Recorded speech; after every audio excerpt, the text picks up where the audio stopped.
Good morning. நம்ம இப்போ பார்க்குறது நிஃப்டியோடைய ப்ரீ மார்க்கெட் அனாலிசிஸ் தான். இதில் வந்து மார்க்கெட்டுடைய டைரெக்ஷன் அப்படின்னு எடுத்துக்கிட்டோம்னா புல்லிஷ்க்கான டைரெக்ஷன் இருக்குது. அதாவது எப்படி மேலே போனால் எப்படி போகலாம் அப்படின்ற ஒரு ஐடியா இருக்குது. அதுக்கேற்ற மாதிரி நம்ம ட்ரேட் எடுத்துக்கணும். பியரிஷ்க்கு அப்படின்னா நமக்கு டார்கெட் ரொம்ப தூரமும் இன்னும் இல்லை. இதுக்கப்புறம் நியூவாக டார்கெட் ஜென்ரேட் ஆனால் தான்.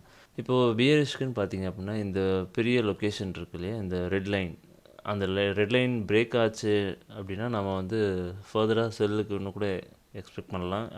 மறுநாள் நாளையிலேருந்து இன்றைக்கி வந்து லைவ் கேண்டில் க்ளோஸில் என்ட்ரி கிடச்சதுன்னா எடுக்க முடியும். வித் பேண்ட் சப்போர்ட்டோட என்ட்ரி கிடச்சா போங்க, இல்லைனா போக வேண்டாம். சரிங்களா? 3 மினிட்ஸ் பேண்டு, 3 மினிட்ஸ் இல்லை 1 மினிட் பேண்டு கூட கிடச்சிதுன்னா அந்த பிரேக் ஆகும்போது 1 மினிட் பேண்ட் அது பக்கத்தில் இருக்கான்னு பாருங்கள். இல்லை அப்படின்னா விட்டுட்டு 3 மினிட்ஸ் பேண்ட் பக்கத்தில் வர வரைக்கும் வெயிட் பண்ணி இந்த லொக்கேஷனில் நம்ம செல் போகலாம். அது ஃபஸ்ட்டு பிரேக் ஆகணும். 5 மினிட்ஸில் போய் கேண்டில் க்ளோஸ் ஆகணும். சரிங்களா? இது செல்லுக்கான கண்டிஷன். இன்னொரு கண்டிஷன் என்ன அப்படின்னு பார்த்தீங்கன்னா, கேண்டில் க்ளோஸிங்கே இங்கே லோவில் எங்கேயாவது ஓப்பன் ஆச்சு அப்படின்னா இந்த டிமாண்டும் பிரேக் ஆகிடுச்சு, அதுக்கப்புறமா வர ஒரு பவுன்ஸில் நீங்கள் செல்லுக்கு போயிட்டு இந்த லோ வரைக்கும் டார்கெட் வைக்கலாம். அதுக்கப்புறமா இது பிரேக் ஆச்சுன்னா இப்போ சொன்ன இந்த மெத்தடை ஃபாலோ பண்ணி அடுத்த என்ட்ரி எடுத்துகிட்டு வரலாம். ஸோ இதுதான் வந்து செல்லுக்கு.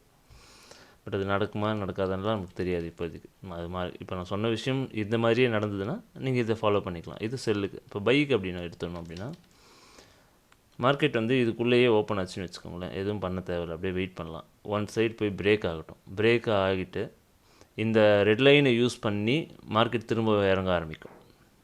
சரிங்களா? அப்போ வர bounce with band support 5 minutes or 3 minutes band சப்போர்ட்டில் நீங்கள் என்ட்ரி எடுத்துகிட்டு ஹோல்டு பண்ணி மினிமம் டார்கெட்டாக இந்த ஹைட் வைப்போம்ல, ஐபிஆர் ரேஞ்சு, அந்த ஹைட்டை டார்கெட்டாக வச்சுட்டு வெளியே வர பாருங்கள். இது இன்ட்ராடேக்கு. இன்கேஸ் மார்க்கெட் மேலேயே தான் க்ளோஸ் ஆகிற மாதிரி தெரியுது அப்படின்னா நீங்கள் அதை நெக்ஸ்ட் டே நாளைக்காக கூட நீங்கள் அதை ஹோல்டு பண்ணி கொண்டு போகலாம். இது வந்து கால் சைடுக்கு நமக்கு மேலே ஏற்கனவே பார்த்தோம் இல்லையா, இந்த லெவல் வரைக்கும் ஃபஸ்ட் டார்கெட்டே இருக்குது நமக்கு. ஸோ இதுதான் பேங்க் நிஃப்டியில் இதுதான் நம்ம பார்த்துருக்கிறது இன்றைக்கான ட்ரேடிங் பிளான் இது.